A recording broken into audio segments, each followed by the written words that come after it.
Good evening, everyone.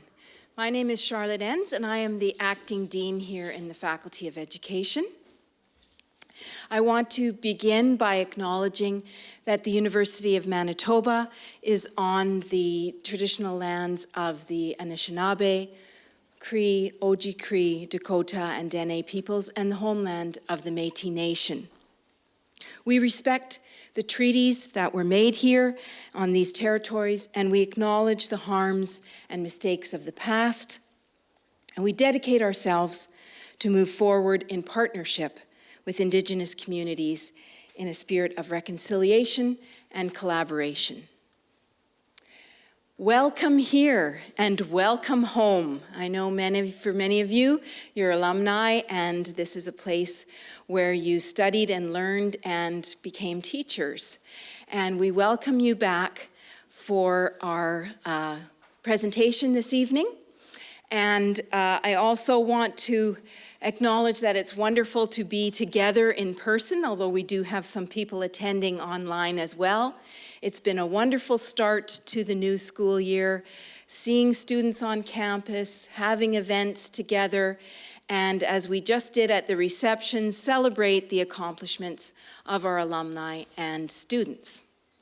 So, speaking of alumni, we have with us a very distinguished alumni. It's my pleasure to introduce Dr. Alysha Farrell. And Alysha is an associate professor in the Faculty of Education at Brandon University. And as a student here, a doctoral student here, she won a number of awards, one of them the T.B. Greenfield National Dissertation Award from the Canadian Association for the Study of Educational Administration. And she also won the University of Manitoba Distinguished Dissertation Award for Social Sciences in 2018. She has done a lot of presentations nationally and internationally at conferences on topics such as schools as caring ecologies, using art-based approaches to better understand the emotional dimensions of climate change education, and ecofeminist orientations to pedagogy. She is the author of 2 books, one on educational administration and another on educational research for the Anthropocene. She is co-editing, or just recently, I believe, in July of 2022, it came out, Teaching in the Anthropocene, Education in the Face of Environmental Crisis. So you can tell that she is very passionate about fostering a caring ecology in the study of education. And I'm really looking forward to learning more about her work. And please join me in giving a warm welcome to Dr. Alysha Farrell. Thank you. I was supposed to explain that Alysha will present for about 30 to 35 minutes, and then we'll have time for questions. Sorry, applause again.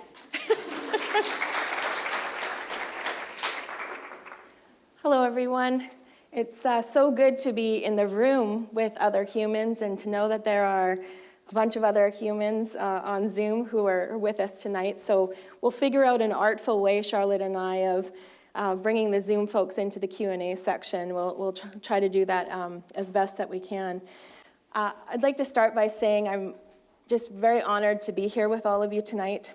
The first time I walked into this building was back in 1993. I was counting the years driving in from Brandon tonight. That's a long time ago now. And I have to tell you, I was quite terrified. The first kid in my family to ever go to university. So what pushed me through the door so many years ago was my dream of becoming a teacher.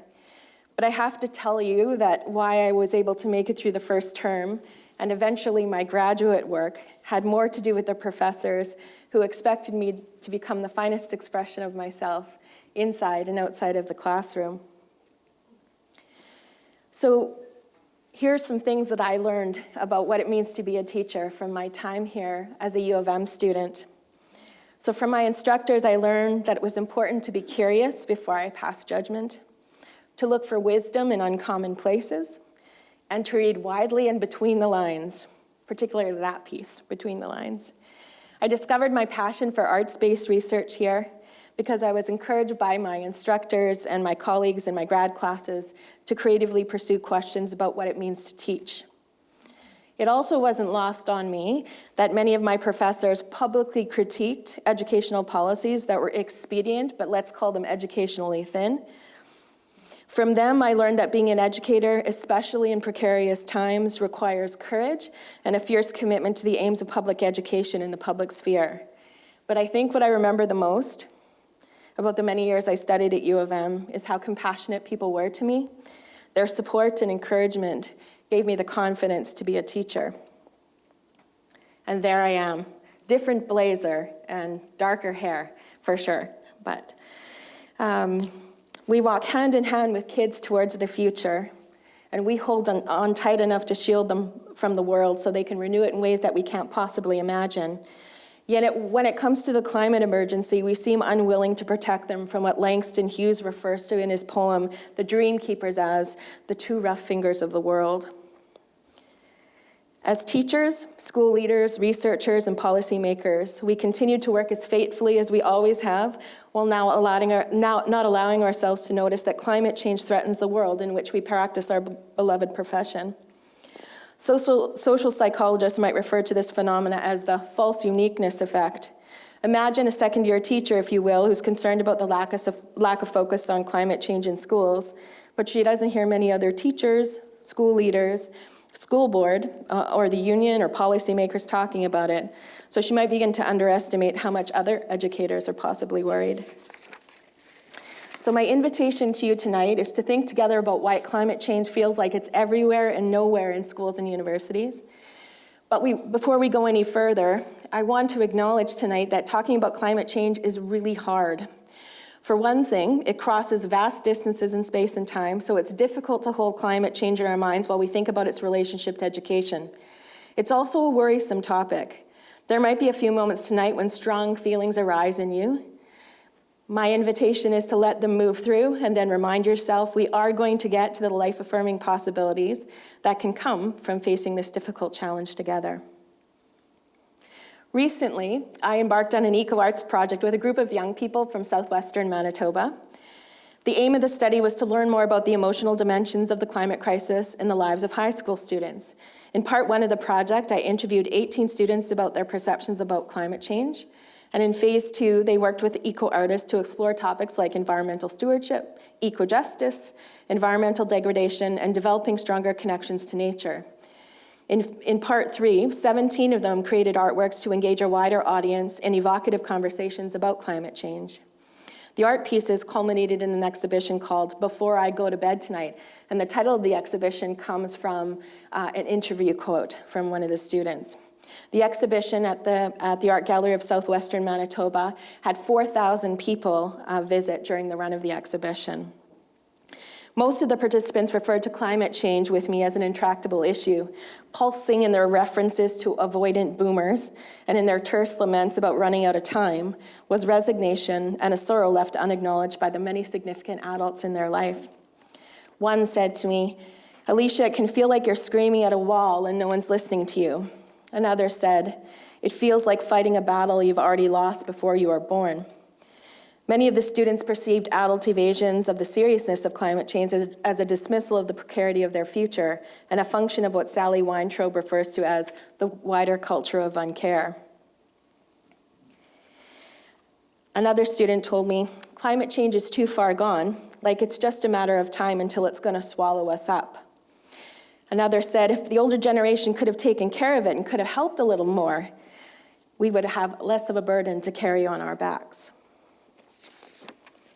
I started to think about climate change as a curriculum of omission as I read Kale's artist statement and examined their artwork. The piece speaks to the silence that surrounds phenomena like the geese being around so late in the season on the prairies or why there's no snow on the ground in December. So I'll just draw your attention to this one piece of Kale's artist statement. They said, "This piece is meant to highlight the absurdity of what is an otherwise common prairie landscape. The sky, dark and foreboding, is the embodiment of my own ever-present dread on the topic of the destruction of the planet." The findings from the eco-art study I facilitated with Kale and the other kids echoes the findings from much larger ones. In 2021, a big group of researchers surveyed 10,000 students from 10 different countries. Among those who said they talked to others about climate change, which was 81% of the respondents, nearly half of them reported being ignored or dismissed. Many associated the emotions sad, afraid, anxious, angry, and powerlessness with climate change. And 60% said they felt very worried or extremely worried. And 45% of the kids said their feelings about climate change impacted their daily lives. So what's at stake for kids? Trust in adults. Trust in us to take it on, to work shoulder to shoulder with them, instead of bequeathing what we call in education the burden of hope, which kind of sounds like, look how amazing kids are. They're such leaders. They're going to help us figure this out. I think young people are pretty incredible too, but if adults construct them as little Katniss Everdeen's in some version of our own Hunger Games, then we've lost the plot. The other thing that's at stake for them is feeling in control and like they don't have some kind of a future orientation. And one mentor here at U of M told me, you can't teach kids, Alysha, that don't have dreams. And climate change has put those at risk. Changes to the place they love, which can sometimes result in something called topo-aversion, which means you don't want to go back to the same place that once gave you love because it's changed so much. Social cohesion and intergroup relations. We're seeing a rise in ecofascism, increased hostility to outgroups, because a lot of humans tend to protect their own group when resources are depleting. And we know that kids are more vulnerable to the physical and the mental health impacts of climate change. Even though the situation is pretty darn serious, we have good reason to be hopeful. Indigenous peoples' voices are coalescing across the globe to challenge the colonization of the atmosphere. I think of Autumn Pelletier from Manitoba, who in 2016, at the age of 12 years old, stood on the stage at the gathering of the Assembly of First Nations in Gatineau, Quebec. She wore a water dress made by her mother and held a water bundle to present to the Prime Minister. She was told explicitly by his people not to say anything to him as she presented the gift. Oh, but she did. She said, "I'm very unhappy with the choices you made and the broken promises to my people." When asked about that moment 5 years later, she observed, and I quote, "You know when something's wrong when a child has to speak up. We shouldn't have to be speaking up about this," end quote. Teachings about the intricacies of life and our moral and ethical obligations to future generations are rooting and being amplified in many places in the global south and in the global north. So even though I spend an inordinate amount of my time reading and thinking about climate precarity, I feel in my bones this time of great adversity will ignite a radical reimagining of education, one that's grounded in the flourishing of life. And I think some of this work begins with centering the why, what, and how we teach in ecological terms. The reorientation I'm talking about can't be reduced to the addition of a new climate change unit in science classes, nor is it the greenwashing of old disciplinary questions. Managerial approaches to ecology, such as the ones that inform some approaches to sustainability, can make the systems and structures that support petrocapitalism less horrible in appearance without challenging existing models of production and consumption. Instead, I'll invite you to consider the critical importance about climate change in our classrooms, lecture halls, boardrooms, offices, and around the dinner table. Creating a relational home in classrooms for climate change emotions, and framing our work as educators within an ecological orientation. And I'll introduce that as 5 principles to better live and learn in a warming world. So I'll begin with a short story to enliven the first principle. A few years back, I was sitting on the edge of Lake Manitoba, and I looked up from a pile of marking and noticed a child kneeling in front of a heap of sand at the edge of the water. It's not unusual to see kids building creatures out of sand and driftwood and feathers and cattails. What was so compelling to me about this scene were the movements the little girl made with her hand each time she added to the pile. Scoop sand, wave arms, wiggle fingers, prayer position, repeat. Scoop, wave, wiggle, pray, repeat. As I walked towards her, my son bounded onto the beach with our puppy, Ollie, nipping at his heels. Ollie ran towards the little girl, kicking up a hurricane of sand in his wake. When the sand settled, she grinned and asked, "So you're the family with the crazy puppy?" And I confessed Ollie was indeed a member of our family and that I was sorry about the sandstorm. Quickly disinterested in Ollie's antics, she gestured towards the heap. "You see this?" I followed her finger to the lakeside of the mound to find the exposed head of a dead carpfish.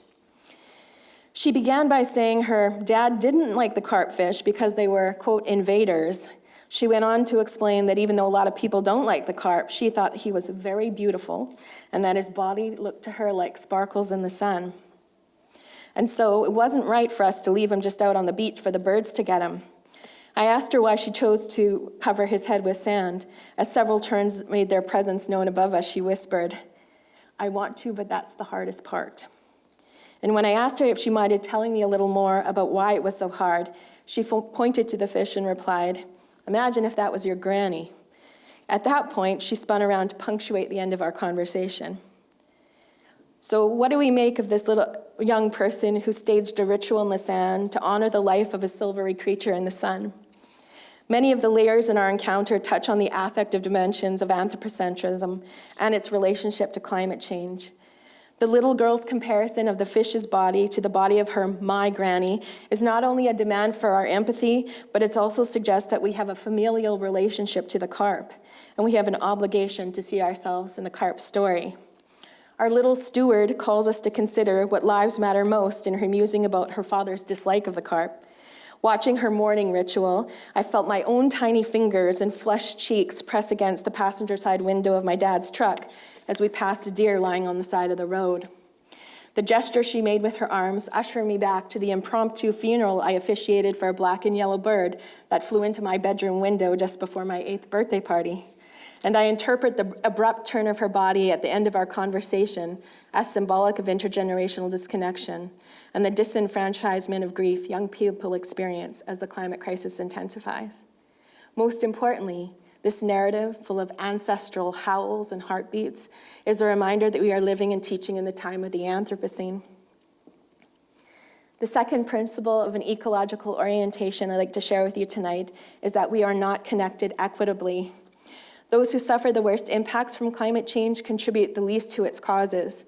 Pakistan, a country that's currently being ravaged by flooding, is responsible for less than 1% of global emissions. The NGO German Watch ranks Pakistan the 8th most vulnerable country, and we're seeing that play out right now. In 2022, Pakistan received 6 times more rain than normal, and melting glaciers in the north put intense pressure on waterways. This caused the banks of the rivers and the lakes to burst, creating inland seas. 33 million people have been affected, 1,400 people have died, and 3.4 million children are in desperate need of humanitarian aid. Waterborne diseases and malnutrition will put thousands more kids at risk, 2 million homes gone, and 19,000 schools damaged or destroyed. There are many Canadians who still have the luxury of psychological distance, but millions of people in the global south were born on the front line of the climate crisis. I think this map from UNICEF powerfully illustrates the picture. The global north, defined as the United States, Canada, Europe, Israel, Australia, New Zealand, and Japan, is responsible for 92% of excess global emissions. In contrast, the global south, which bears the brunt of climate impacts, is responsible for about 8% of global emissions. We know that marginalized communities have increased exposure to climate events, they are more susceptible to the impacts, and it's harder for them to recover from the damage. Just look at what's happening in Puerto Rico tonight.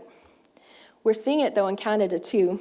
Seniors are more at risk during periods of severe heat, and out of the 570 people who died suddenly during the heat wave in BC in the summer of 2021, 79% were 65 years or older. The third principle of an ecological orientation is that bodies and emotions honeycomb. And I'm using honeycomb here as a verb, meaning to perforate, infiltrate, or fill. In their new book, What World Is This?, Judith Butler writes about the porosity of bodies during the pandemic.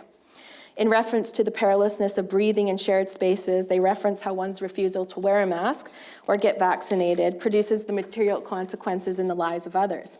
The masks we wear or don't wear on campus or in school lay bare the conceit of the bounded body. In my own work, I study the emotional dimensions of teaching, leading, and learning in precarious times.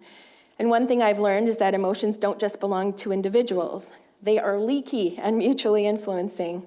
This means that we should resist what Sarah Jaquette Ray calls the mental healthification of young people's climate emotions, because the anxiety, grief, or even the ambivalence that they feel makes a whole lot of sense in relation to the enormity of the challenges we face. The fourth principle is we cannot learn apart from the planet. So just take a moment and think about your favorite outdoor place and really do it. Do the smells of the forest after the rain ground you? Does seeing a field of sunflowers light you up? Do you have a favorite spot where you and your child go where the pickerel always bite? Does walking with your dog bring you comfort in times when you have to be away from other loved ones? Where's your place? I've felt a deep connection to birds for as long as I can remember. That's why you've been subjected to so many bird photos I've taken just this year during the presentation. They are my more than human relatives, and their unique songs are a prominent soundtrack of my life. When I'm in their presence, I feel the tension from a workday leave my body and a wide awakeness take its place. It doesn't feel like fall to me until the V pattern of the Canadian geese, I can see it over my house or hear them call. This principle is a recognition that the more than human world is curriculum. The fifth principle is our work is to nurture a caring ecology in schools. A caring ecology provides a relational home for people. It assumes that new folks, ideas, assumptions, events, and learning activities unsettle the school's culture in generative ways. Focus is placed on fostering connections, and health and well-being are understood as social practice. Interdependence is privileged over individualized notions of care and responsibility. Compassion and learning to live well with others are the foundational aims. This is education, my friends, as soul work. It's true, these types of connections can't happen all the time, and when they do, they can be fleeting. Certain people will flummox you, leave you frustrated, or even make you feel out of your depth. You can be especially vulnerable to flummoxing when you talk about climate change. It's very complicated because climate change has been politicized. There's misinformation that's perpetuated by the fossil fuel industry. As humans, especially when something we're confronting is kind of scary, we underestimate the risk to keep ourselves and our egos intact. We are socialized as educators to focus on the present, so we want to make sure that the little ones and the adolescents that are coming to see us on Monday morning, that we take care of them. It's really hard for us to think about the class of 2072 instead of the class of 2022. And we are wired to avoid difficult knowledge. So as one student remarked, people don't like to acknowledge the things that scare them. But I'm heartened by educators like Tara, who are inserting themselves in the struggle. After engaging with her students' art pieces during the eco-art study, she offered the following reflection. Having witnessed my students' experiences and having taken part myself, I am less likely to retreat into denial and escapism or be reluctant to take students into this terrifying territory for fear of hurting them. They're going there anyway, and at least we can go together. I've seen that when we express our thoughts and feelings to and with others who share our pain, we can survive those feelings and find ourselves empowered by not being alone and by not being allowed to speak of the climate without being shut down by those who would rather not hear it. It's kind of like a rehabilitation is taking place. And after this project is done, I'll retain the knowledge that as a creative community, my students and I can face the sadness, anger, frustration, and fear brought about by the climate crisis, and then get on with the urgent work that needs to be done in our classrooms and in the world beyond. Teachers like Tara are emotionally attuned, meaning they offer a specific kind of attention that's grounded in hospitality and generosity. Before passing judgment, they come from a place of curiosity. It's much easier for young people to settle into a conversation when they know they can express themselves and not feel like they're being judged by their teacher. I've also found it helpful to remember that in complex conversations about climate change, we all hear echoes of what our significant caregivers said about things like the environment, activism, or how separate humans really are from nature. I try to remind myself that people are often finishing a conversation with someone important from their past before they settle into an emotionally charged conversation with me. Caring ecologies have intergenerational root systems. Although the challenges we face are huge, we are made for this in Manitoba. Look how well such a diverse group of educators, community leaders, parents, and caregivers did in mobilizing against Bill 64. And now we can also point to the important work that's being done by People for Public Education. But I do often get asked, what can I do as a teacher in the face of such a big challenge? So I thought I'd offer a few ideas for your consideration. So as individuals, do your inner work is the first suggestion. Carolyn Hickman calls this engaging your inner activist. Feelings like guilt, anger, grief, fear might come up when you start to think about what the world might be like for the graduating class of 2072. Just remember that emotions are messengers. They can help motivate us and focus our work. You can connect with other educators who want to do some more learning about ecological education. In January, I'm going to be launching the Teach for Their Future network, and I'm hoping it will become a group of new, seasoned, and retired educators who support each other, share resources, and engage in advocacy work. And if you're interested in checking out our first Zoom meeting, please don't hesitate to reach out. The other suggestion I have is speak truth from the place where you have the most influence. So if you're a guidance counselor and a student comes to you and talks about their eco-anxiety or stress related to climate change, you wouldn't pathologize it. You would help them to understand that there are good reasons for feeling that intense right now based on what's going on in the world. So speaking truth in the spot where you've got the most power. And the other one is to think about your legacy as an educator. So what do you want your students, your university, your college students, the students in your K-12 classrooms, what do you want them to remember about you for the rest of their lives and how involved you were in the struggle, like Tara is? Some things we could do together. Catherine Hayhoe, climate scientist and a wonderful climate communicator, says the most important thing that we can do is talk about it. In our classrooms, around the dinner table, in professional organizations, etc. And then cultivate a fierce commitment to collective well-being. David Suzuki reminds us that an injury to one is an injury to all, and he counts the tree and the yellow-headed blackbird in that comment as well. We could also turn some of our attention to fostering environmental identity in K-12 and in teacher ed. We've done so much tremendous work, although I will give you that lots more work needs to be done, but we've done incredible work around cultural identity and sexuality and gender identity. Maybe it's time to think about who we are as eco-people in the world. If you want to learn more about that concept of environmental identity, two pioneers in that field were Susan Clayton and Thomas Doherty. They come from the eco-psychology end of things. But if you ever wanted to engage in this type of work, I would be so happy to connect with others who are interested in what it looks like in the context of a classroom teaching. The other suggestion I have for the we is to open space to inquire into the root causes of the climate crisis. So the same industries that are warming the planet are exerting influence on what and how we teach. As an example, in 2021, an in-house attorney for Shell Oil killed the Austin State Board of Education's requirement that 8th grade kids learn to, quote, describe efforts to mitigate climate change. As a result of his lobbying efforts, students were instead required to, quote, describe the carbon cycle. We have a lot of work to do in Canada too.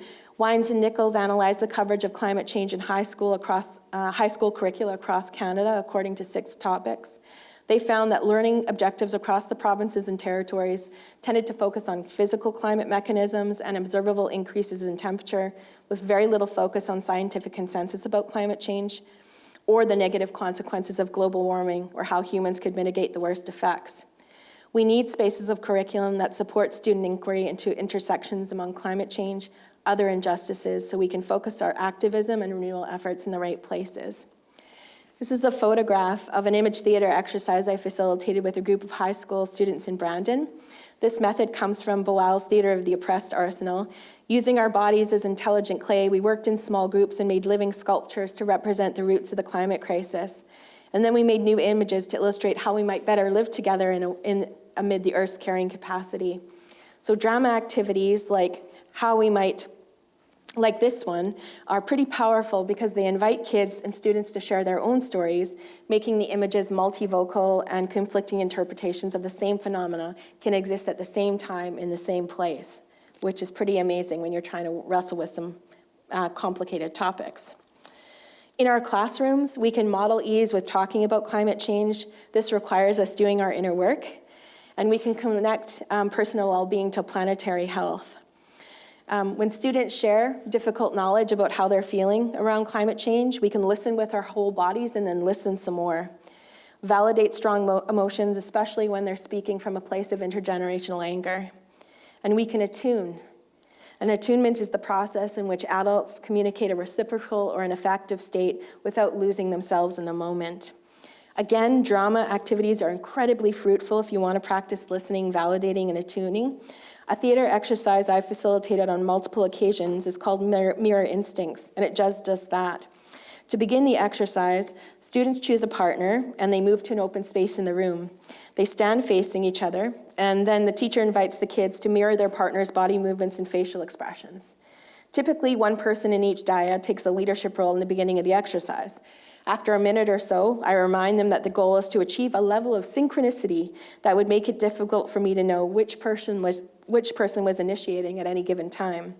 Close observation and the willingness to remain in a state of compassionate anticipation is the key. It requires you to be fully present and to trust you and your partner can recognize and be recognized. After the exercise is over, I often ask the students what they noticed. They usually make comments on the impermanence of synchronicity and lament how difficult it is to stay attuned to the other. When facilitating this exercise with teacher candidates and more experienced teachers, I invite them to think metaphorically about mirror instincts and relationality in the classroom.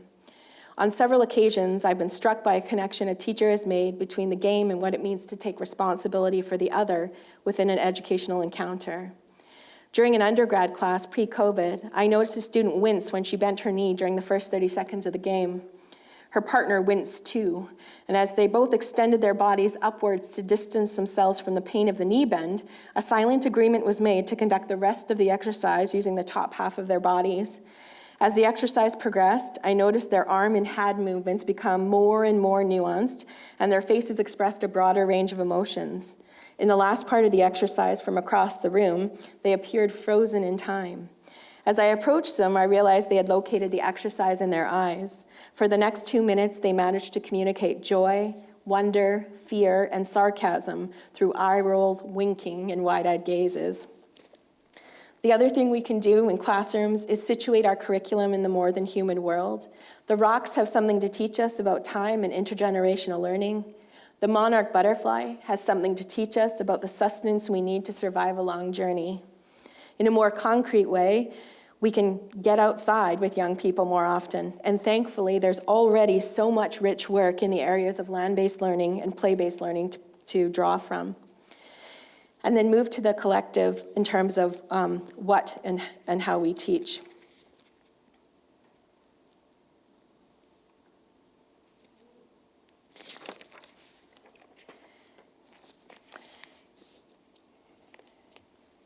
But to foster this kind of ecological orientation, we need to teach with an awareness that bodies and emotions honeycomb, rewild assumptions about teacher identity, and focus on mutual recognition, and consider well-being in terms of interspecies sociality. And this runs constructively counter to the human-centric and colonial assumptions that frame back to basic discourses. So I'll leave you with this one last thought before we get to the Q&A. We are all animals in a warming world. And education has a critical role to play in cultivating an environmental identity, shaping our inner dialogue, which informs how we act and if we act, raising awareness about the inequitable impacts of climate change, mobilizing adaptation efforts, and caring for others, particularly when resources are scarce. In so many ways, climate change presents us with a chance to educate for a new world, and it starts with an acknowledgement of our shared vulnerability and a fierce commitment to protect the lives of our students yet to come. Thank you for having me tonight. It feels really good to be home.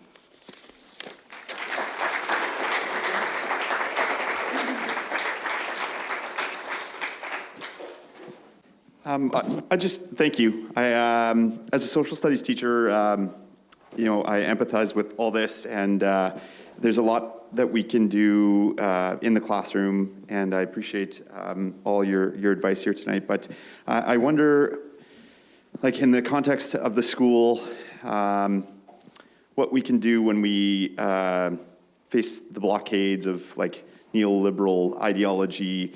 When my principal this year starts the school year by saying to our incoming students, school's important because it'll get you a better job and make you more money. So how do we, in the classroom is one thing, but how do we influence the policymakers in the school and school divisions? That is a great question. One suggestion I have is try to get into those places of influence wherever you can.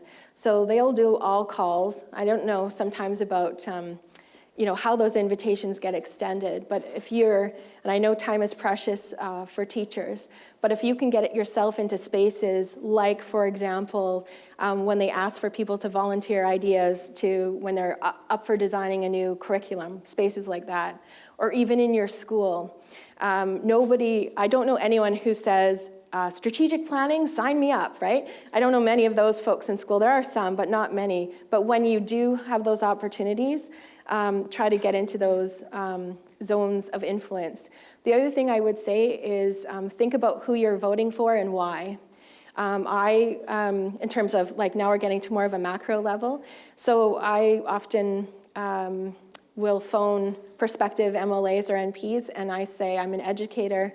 I'm thinking about the class of 2072, and what are your thoughts on this whole climate change thing, And I'm not their favorite phone call of the day probably, but that's another place where I'm trying to push. In my classes that I teach, I weave it in. So I'm teaching Intro to Edadmin, a group of grad students who want to be aspiring vice principals, and I weave it in. And so I'm contextualizing leadership as ecological leadership. That's another zone of influence you can have. So if a leader begins to understand themselves as a leader in a wider world of a wider web of relations, think about what kind of impact that can have. So that's one sweet spot that I have to try to make a difference. The other thing, the network, the Teach for Their Future network.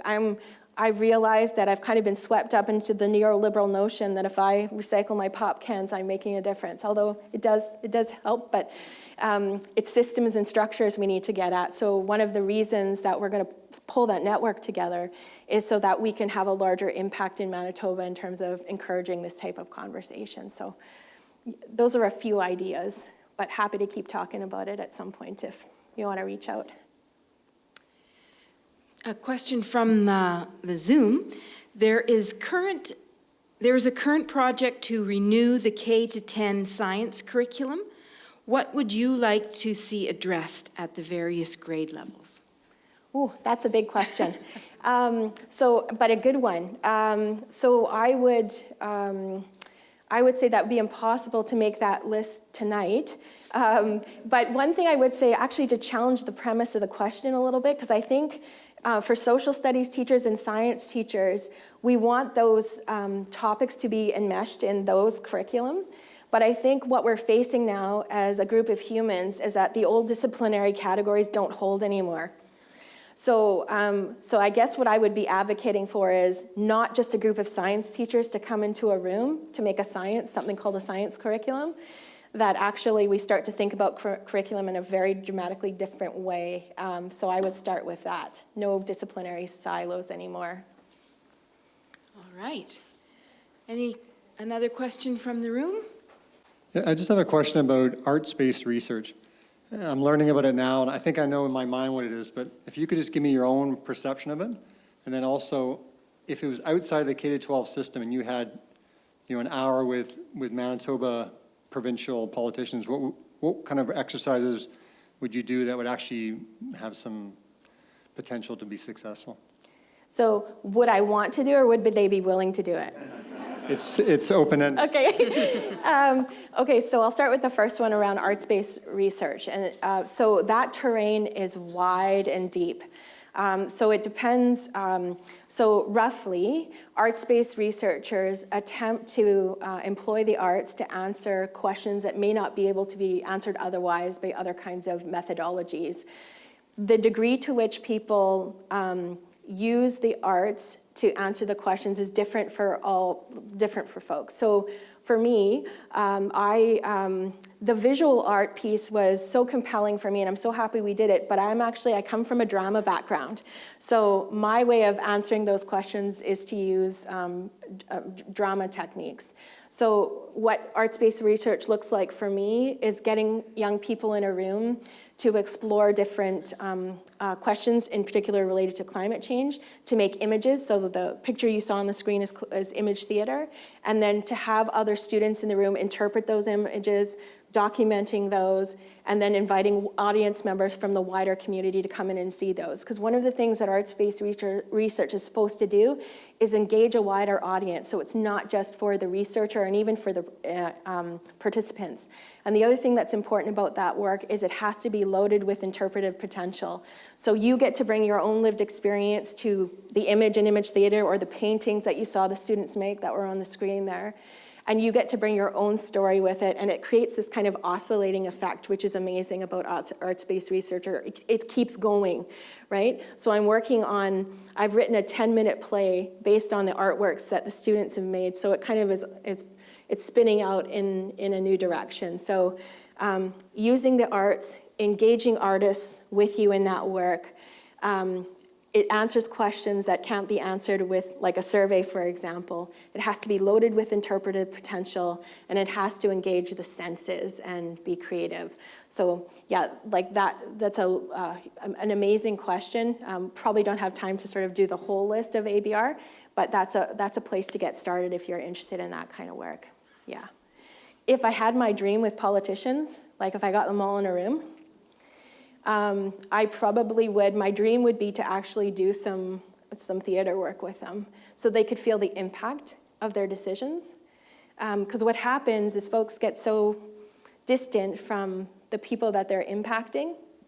And so I would have our health minister and the premier, for example, in a room, and I might pick COVID and healthcare as my topic. You know, it's particularly prevalent for some folks in my family right now.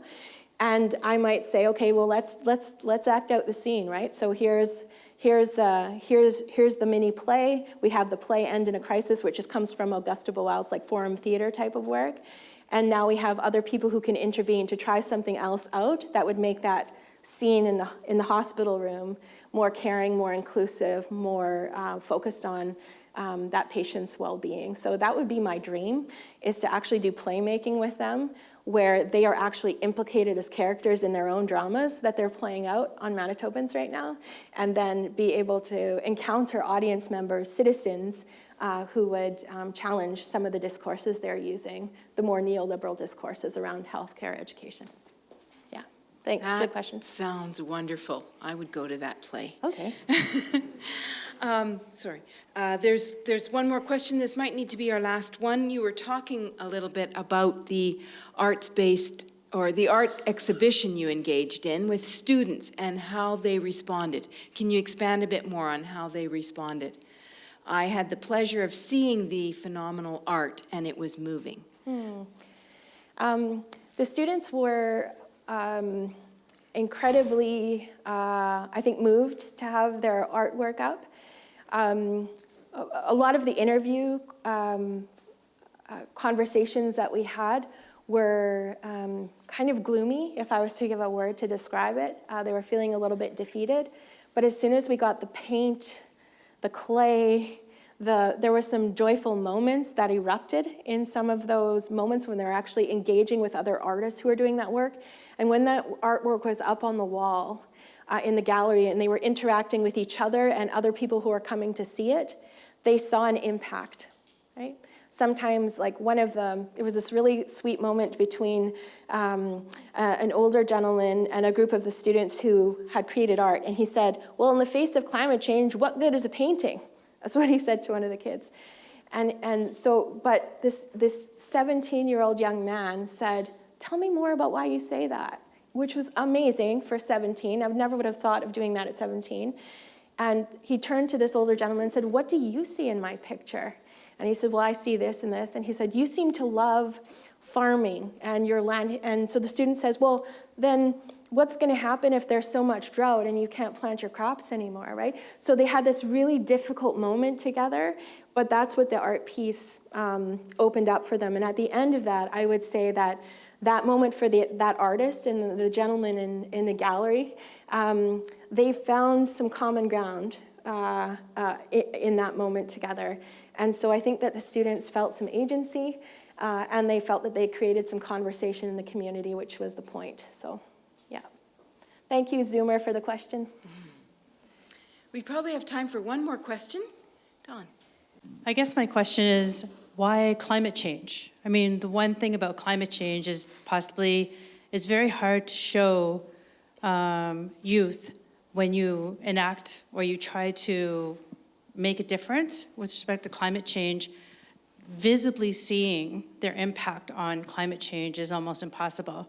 So when you're trying to show their actions can matter, then they lose that possibility because they can't see. We won't see changes in any of our actions around climate change for years, as opposed to just sort of, and I think students are looking for impact quite much closer to then, waiting a couple of years to see how their actions have impact. Yeah, it's a great question. I think there's this sweet spot of helping students project how an action they might take in a moment, how it might play itself out in the future. So doing some, having some critical conversations with them around that. So if we make this change in our school, how might that be better for kids, 20, 30 years from now? So I understand what you're saying about youth feeling like, yeah, well, could we work on this, because they're not going to be able to see the impact. But I think focusing on activities where you can see some growth, some movement, so that moment I just described between the young artist and the man at the gallery, that to me is making a difference, right? So even talking about climate change in our classrooms, like I just worked with a group of undergrad students in a first-year class called Teacher Identity, and I said to them, like, we're having the conversation right now. We don't typically have that conversation. You're probably now going to have that conversation, or maybe even feel more comfortable having it with other people. So that's back to Catherine Hayhoe. Like, if we just start talking about it, that's actually making it better. So I think actually pointing out those moments where we're moving together, it does help. But it does feel daunting at times, and like it's not enough, yeah. I don't know if that answers your question, but yeah. Thanks for it. Thank you, everyone, for all your attention.